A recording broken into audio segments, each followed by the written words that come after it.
Good evening and welcome to Atre English class.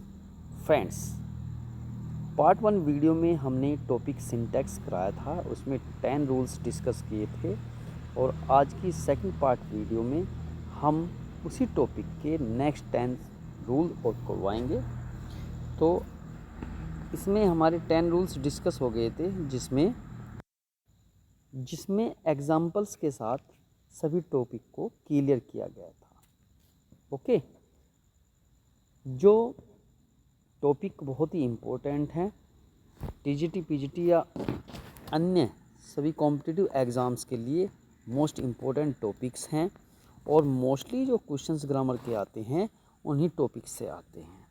तो बहुत ही beneficial video होने जा रही है सेकंड पार्ट सिंटैक्स का। इसको ध्यान से देखेंगे और इसके बाद हम फीडबैक के लिए एक्सरसाइज देंगे जिससे हमारे टॉपिक और भी अच्छी तरह से क्लियर हो जाएगा। ओके, किसी भी क्वेश्चन की इंक्वायरी के लिए आप मेरे व्हाट्सएप नंबर 7500252633 पर कांटेक्ट कर सकते हैं, या और कोई सजेशन है आपका वीडियो में तो वो भी आपका स्वागत है।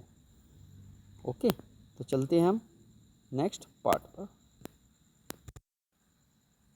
चलिए फ्रेंड्स, तो रूल 11 क्या कहता है? यदि दो एडजेक्टिव्स एंड से जुड़कर किसी सिंगुलर कॉमन नाउन के पहले प्रयुक्त हो तथा इसके फर्स्ट एडजेक्टिव के पहले इंडेफिनिट आर्टिकल्स ए या एन का प्रयोग हो तो इससे एक ही व्यक्ति, वस्तु या भाव का बोध होता है। इसे सिंगुलर माना जाता है। Okay, one minute. इसे सिंगुलर माना जाता है और इसके साथ सिंगुलर वर्ब का प्रयोग किया जाता है। देखो फ्रेंड्स, अब for example a black and white cat was mewing. A black and white cat, देखिए ए को अगर हम एक तरह से हटा देते हैं, ए के बिना इसको पढ़िए black and white cat means बिल्ली एक ही है जो ब्लैक एंड वाइट है। सो इसी से पहले हमने आर्टिकल ए यूज़ किया है, तो ये सिंगुलर सब्जेक्ट शो कर रहा है, तो इसके लिए सिंगुलर वर्ब वॉज का यूज़ हुआ है। ओके, नेक्स्ट देखेंगे, ये जो सेंटेंस है इसमें एक ही सिंगुलर सब्जेक्ट तो यूज़ हो रहा है बट इसमें वर्ब यूज़ किया गया है, तो ये सेंटेंस इनकरेक्ट है। ओके, फर्स्ट सेंटेंस करेक्ट है एंड सेकंड सेंटेंस इनकरेक्ट है। तो इससे कॉन्सेप्शन है जो हमारा ये क्लियर हो जाना चाहिए। ओके, अब देखिए नोट्स में क्या है, लेकिन दो एडजेक्टिव एंड से जुड़कर किसी सिंगुलर कॉमन नाउन के पहले प्रयुक्त हो तथा प्रत्येक एडजेक्टिव के पहले इंडेफिनिट आर्टिकल हो ए या एन, तो इससे टू डिफरेंट पर्सन्स और थिंग्स का या अलग अलग व्यक्ति और वस्तु का बोध होता है। इसे प्लुरल माना जाता है, अतः इसके साथ प्लुरल वर्ब का प्रयोग होता है। Example, a black and a white cat were moving. A black and a white cat, यहाँ पर प्लुरल सब्जेक्ट का बोध हो रहा है क्योंकि दोनों ही एडजेक्टिव से पहले आर्टिकल का यूज़ हुआ है, तो ये प्लुरल सब्जेक्ट माना गया, तो इसके लिए प्लुरल वर्ब का यूज़ हुआ है। ओके, नेक्स्ट सेंटेंस रॉन्ग है। क्यों? क्योंकि जब प्लुरल सब्जेक्ट का बोध हो रहा है ए ब्लैक एंड वाइट कैट, तो इसके तहत सिंगुलर वर्ब का प्रयोग नहीं होना चाहिए, प्लुरल वर्ब का प्रयोग होना चाहिए, तो ये सेंटेंस इनकरेक्ट है। First sentence is correct, second sentence is incorrect. सभी टॉपिक को जैसे क्लियर किया जा रहा है उनमें सेंटेंस के सामने टिक और अनटिक का या क्रॉस का निशान बना हुआ है, इससे हमें बोध हो जाता है कि कौन सा सेंटेंस करेक्ट है और कौन सा इनकरेक्ट है। बट हमें इसके साथ साथ अपने जो कॉन्सेप्ट है उसको क्लियर करना है। अगर आपका कॉन्सेप्ट क्लियर हो गया तो सभी रूल्स अच्छी तरह से अंडरस्टूड हो जाते हैं। ओके, रूल नंबर 12, यदि दो सिंगुलर नाउन एंड से जुड़े हुए हों तथा फर्स्ट सिंगुलर नाउन के पहले ईच और एवरी का प्रयोग हो या प्रत्येक सिंगुलर नाउन के पहले ईच और एवरी का प्रयोग हो तो इसे सिंगुलर सब्जेक्ट माना जाता है, अतः इसके साथ सिंगुलर वर्ब का प्रयोग होता है।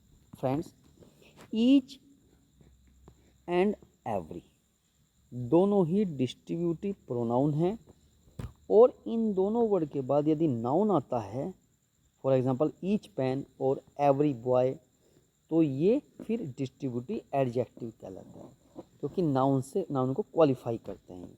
बट ईच और एवरी अगर अकेले आते हैं तो ये डिस्ट्रीब्यूटिव प्रोनाउन होते हैं। बट इस सेंटेंस में देखिए ईच पेन एंड पेंसिल, तो यहाँ पे डिस्ट्रीब्यूटिव एडजेक्टिव का प्रयोग हो रहा है यहाँ पर ईच का। ओके, तो इसमें जैसे कि कॉन्सेप्ट में बताया गया है, ईच या एवरी किसी भी नाउन से पहले आता है और दोनों ही नाउन से कॉमन नाउन हैं जो एंड से जुड़े हुए हैं, तो उसको सिंगुलर सब्जेक्ट माना जाता है। ईच पेन एंड पेंसिल, तो ये सिंगुलर सब्जेक्ट है। और दोनों ही नाउन से पहले जो एंड से जुड़े हैं, अगर दोनों से ही पहले ईच या एवरी का यूज़ होता है तब भी इसको सिंगुलर सब्जेक्ट ही माना जाता है। तो इसके लिए सिंगुलर वर्ब का ही प्रयोग किया जाता है। Each pen and pencil is red, each pen and each pencil is red, दोनों ही सेंटेंस करेक्ट हैं। ओके, नेक्स्ट देखेंगे, each pen and each pencil are red, ये इनकरेक्ट सेंटेंस है, क्योंकि जब ये सिंगुलर सब्जेक्ट को शो कर रहा है each pen and each pencil, तो इसके लिए सिंगुलर वर्ब का ही प्रयोग होना चाहिए, जो कि नहीं हुआ है, तो ये इनकरेक्ट सेंटेंस है। ओके स्टूडेंट्स, इसी तरह से नेक्स्ट जो रूल है 13, उसमें देखते हैं क्या कहता है ये। नेक्स्ट 1 और एग्जांपल्स दिए गए हैं। Each pen and each pencil, देखिए each pen and each pencil are red, incorrect sentence. Each boy and girl is laborious, correct sentence. Every boy and every girl is laborious, correct sentence. Every boy and every girl are laborious, incorrect sentence.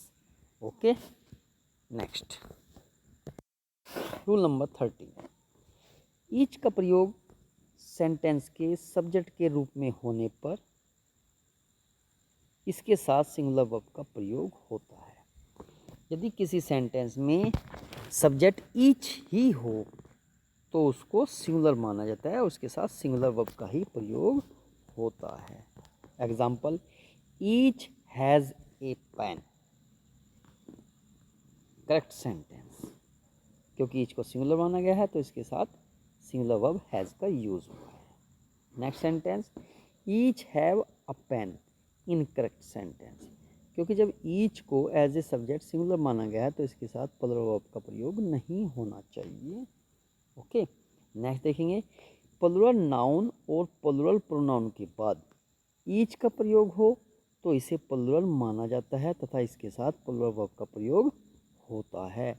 Example, we पहले pronoun या noun आता है, अगर plural है उसके बाद each का प्रयोग होता है तो उसको प्लुरल सब्जेक्ट माना जाता है। ओके, और उसके साथ प्लुरल वर्ब का ही प्रयोग होगा। तो we each plural subject, have a pen, correct sentence. We each plural subject, has a pen, have use होना चाहिए, तो यहाँ पे इनकरेक्ट सेंटेंस है। ओके, नेक्स्ट चलते हैं, नेक्स्ट वन देखेंगे, the boys each have a watch, the boys noun plural आया है और उसके बाद ईच का प्रयोग है तो प्लुरल सब्जेक्ट माना गया है तो इसके साथ प्लुरल वर्ब का ही प्रयोग होगा, correct sentence. The boys each has A watch, incorrect sentence. Okay, ये कंसेप्ट बहुत ही अच्छी तरह से क्लियर हो गया है और अंडरस्टूड हो गया है। ओके, नेक्स्ट चलते हैं, rule number 14, each of, either of, neither of plus plural noun और प्लुरल प्रोनाउन का प्रयोग सेंटेंस के सब्जेक्ट के रूप में हो तो इसके साथ सिंगुलर वर्ब का प्रयोग होता है। बहुत ही अच्छा रूल है और मोस्टली कॉम्पिटिटिव एग्जाम्स में आता है और कई बार पूछा गया है। Each of, either of, neither of, वैसे तो ईच, आइदर, नाइदर, इसके साथ अगर प्लूरल नाउन हो या प्लूरल प्रोनाउन हो तो इस सेंटेंस के सब्जेक्ट में रूप में हो तो इसका सिंगुलर वर्ब का प्रयोग होगा। देखिए, each of these 4 pens means इन 4 पेन में से प्रत्येक इज रेड, सिंगुलर वर्ब का प्रयोग होगा तो करेक्ट सेंटेंस है। Each of these 4 pens are red, incorrect sentence, क्योंकि यहाँ पर इज का प्रयोग होना चाहिए। Either of those 2 boys is gentle, correct sentence. Either of those 2 boys are gentle. Either of those 2 boys are gentle, incorrect sentence. Neither of you knows English, correct sentence. Neither of you know English, incorrect sentence. क्यों? क्योंकि no plural verb है और यहाँ पे no singular verb है, तो इनके साथ तो singular verb का यूज़ होना है, तो ये correct sentence होगा। नेक्स्ट देखेंगे, neither of these two students is laborious, neither of these two students, singular subject, तो सिंगुलर वर्ब का प्रयोग होना है, correct sentence. neither of these two students are laborious, incorrect sentence। each of them was a robber, correct sentence। each of them were a robber, incorrect sentence। तो 14 rule बहुत ही अच्छी तरह से अंडरस्टूड और कंप्रहेंड हो गया है और ये कॉन्सेप्ट हमारा अच्छी तरह से हो जाना चाहिए। ओके, नेक्स्ट रूल 15 की ओर चलते हैं।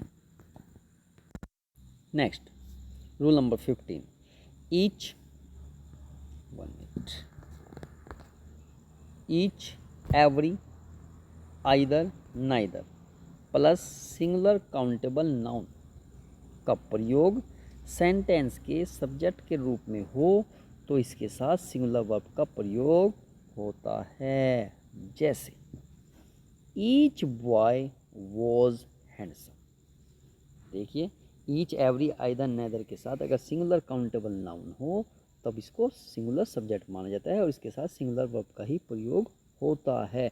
ईच बॉय वर हैंडसम, इनकरेक्ट सेंटेंस, क्योंकि ईच बॉय के साथ सिंगुलर वर्ब यानी कि वॉज का यूज होना चाहिए तब ये करेक्ट होता, लेकिन अब ये इनकरेक्ट है। Either pen writes well, singular subject singular verb, correct sentence. Either pen write well, singular subject plural verb, incorrect sentence. तो ये भी कॉन्सेप्ट हमारा क्लियर हो गया है बहुत अच्छी तरह से। नोट, इसके साथ ये नोट है, ये बहुत ही अच्छी तरह से देख लेने चाहिए जैसे कि बताया गया है। देखिए 1 मिनट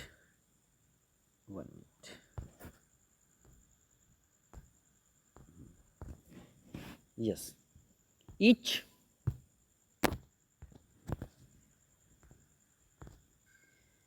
ईच आइदर नाइदर को डिस्ट्रीब्यूटिव प्रोनाउन कहा जाता है। ईच आइदर नाइदर दोनों तीनों ही डिस्ट्रीब्यूटिव प्रोनाउन हैं क्योंकि डिस्ट्रीब्यूशन करते हैं। बट यदि इन तीनों से के बाद जब यूजिंग नहीं किया जाता है, इसके तीनों के बाद अगर नाउन आता है तो ये डिस्ट्रीब्यूटिव एडजेक्टिव होते हैं। जैसे कि सेकंड में बताया गया है ईच एवरी आइदर नेदर, देखिए इसमें एवरी भी जुड़ गया है बट यहाँ पे एवरी नहीं है क्योंकि प्रोनाउन एवरी प्रोनाउन नहीं होता, एडजेक्टिव होता है। ईच एवरी आइदर नेदर का प्रयोग नाउन के पहले हो तो ये डिस्ट्रीब्यूटिव एडजेक्टिव कहलाते हैं। ये विशेष रूप से ध्यान देने योग्य बात है क्योंकि कॉम्पिटिटिव एग्जाम्स में पूछा जाता है। ओके, थर्ड, ईच का प्रयोग प्रत्येक के अर्थ में दो या दो से अधिक व्यक्तियों या वस्तुओं के लिए होता है। दो या दो से अधिक वस्तु के लिए होता है ईच का प्रयोग। बट एदर का प्रयोग दो में से कोई एक के अर्थ में दो व्यक्तियों या वस्तुओं के लिए होता है। नेक्स्ट, नाइदर का प्रयोग दो में से कोई भी नहीं के अर्थ में दो व्यक्ति या वस्तु के लिए होता है। सिक्स, एवरी का प्रयोग प्रत्येक के अर्थ में दो से अधिक व्यक्तियों या वस्तुओं के लिए होता है। एवरी का प्रयोग दो से अधिक में के लिए यूज होता है, न कि दो या दो से अधिक के लिए। ये ध्यान देने योग्य बात है। अगर दो के बीच मैटर में कोई सेंटेंस यूज कर रहे हैं तो ईच का यूज होगा। या 2 से अधिक के लिए कर रहे हैं तो ईच का हो सकता है, बट 2 के लिए एवरी का नहीं होगा। एवरी का प्रयोग 2 से अधिक वस्तुओं या व्यक्तियों के लिए ही होता है। नेक्स्ट ठीक है, चलेंगे 7th पॉइंट। ईच तथा एवरी का प्रयोग 2 से अधिक वस्तुओं या वस्तुओं के लिए बिना किसी अंतर का होता है। मीन्स ईच तथा एवरी का प्रयोग 2 से अधिक व्यक्तियों के लिए दोनों में से किसी एक का भी यूज कर सकते हैं। मीन्स ईच पेन्स देखिए 2 से अधिक व्यक्तियों के लिए वस्तु के लिए कर सकते हैं ईच या एवरी का प्रयोग। तो ये रूल नंबर 16 हमारा क्लियर हो गया है। ओके स्टूडेंट्स, चलिए स्वागत है फ्रेंड्स आपका उस रूल में, रूल नंबर 17 में, जिसका बेसब्री से इंतज़ार था और जो रूल हमेशा कॉम्पिटिटिव एग्ज़ाम्स में ज़रूर 100% आता है। देखिए, यदि तीनों पर्सन्स के 1 मिनट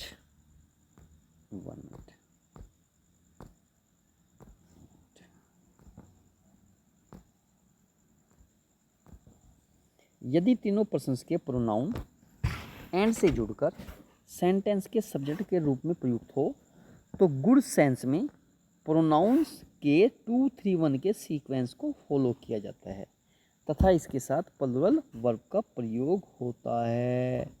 बहुत अच्छी तरह से कॉन्सेप्ट क्लियर हो जाना चाहिए, क्योंकि आपको किसी भी कॉम्पिटिटिव एग्जाम्स में 1 मार्क का क्वेश्चन 100% मिलेगा।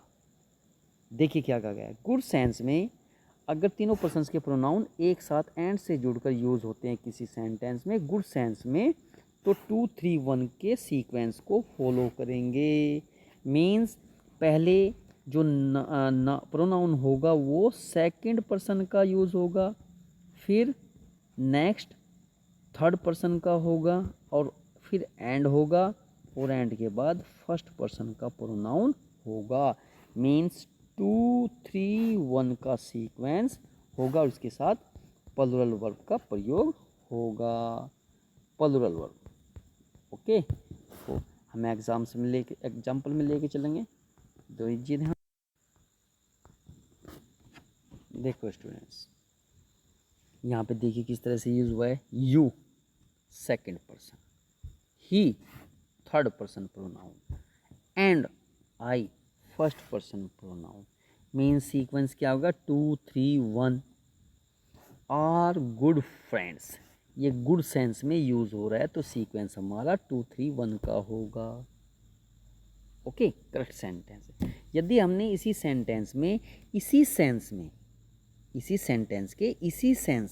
मीन्स पॉजिटिव सेंस में, गुड सेंस में अगर हमने इनका सीक्वेंस डिफरेंट कर दिया, मीन्स यू को बाद में ले आए, ही को पहले ले आए या आई को बीच में ले आए, तो ये सेंटेंस इनकरेक्ट हो जाएगा।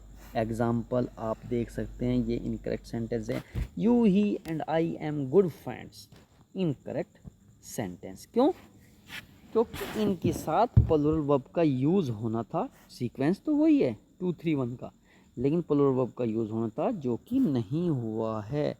ओके, तो इस तरह से इसको बहुत ही ध्यान देना है। अब इसी रूल में नोट्स है, देखिए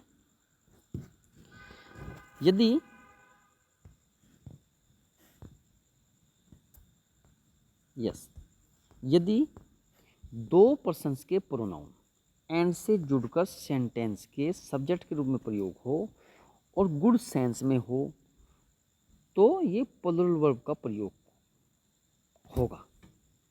ओके, और ये भी ध्यान देना है कि दोनों ही प्रोनाउन के पर्सन्स का जो सीक्वेंस रहना है 2, 3, 1 को फॉलो होना चाहिए। मीन्स है तो 2 ही पर्सन के प्रोनाउन, तो अगर सेकंड का थर्ड का है तो 23 होना चाहिए, अगर 3 और 1 है तो 31 का होना चाहिए, अगर सेकंड और फर्स्ट का है तो 21 होना चाहिए। यही सीक्वेंस होगा। देखिए जैसे होता है 23, 21 और 31, ये सीक्वेंस लेकर चलिए।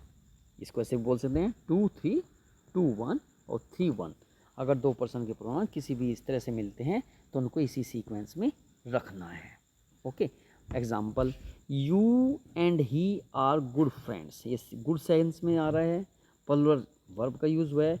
यू एंड ही आया है, यू सेकंड पर्सन प्रोनाउन है और ही थर्ड पर्सन प्रोनाउन है।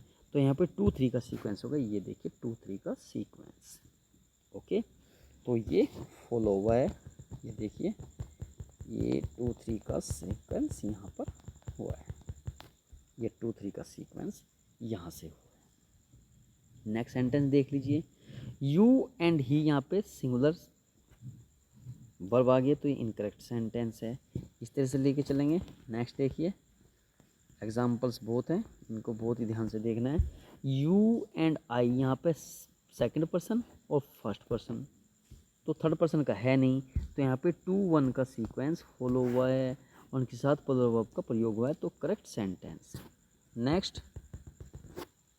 Next he and I, third person pronoun he, I first person, तो 3 1 का सीक्वेंस होना है, क्योंकि 2 3 1 था तो 2 तो नहीं है, 3 1 का सीक्वेंस होगा। He and I, plural verb का प्रयोग हुआ है, करेक्ट है, तो ये सेंटेंस करेक्ट होगा। He and I were watching TV. Next sentence देखिए, he third person, I first person, 3 1 का सीक्वेंस है, करेक्ट है। वॉज वॉचिंग, यहाँ पे वॉज वर्ब नहीं आनी चाहिए, वर आनी चाहिए थी, तो ये इनकरेक्ट सेंटेंस है। Okay, Mohan and he third person and he third person, दोनों ही इनकरेक्ट है, क्योंकि एक ही पर्सन का प्रोनाउन यहाँ पे यूज हुआ है। देखिए 1 मिनट,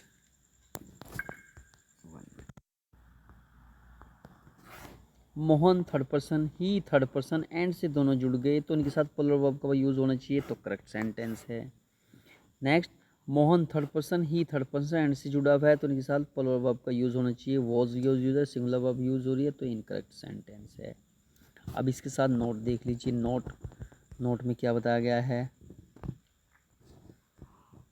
देखिए, यदि तीनों पर्सन्स के प्रोनाउंस एंड से जुड़कर बैड सेंस में अर्थात भूल, दोष, पाप, अपराध का बोध कराने के लिए सेंटेंस के सब्जेक्ट के रूप में प्रयुक्त हो तो प्रोनाउंस के 1 2 3 के सीक्वेंस को फॉलो किया जाता है तथा इसके साथ प्लूरल वर्ब का प्रयोग होता है।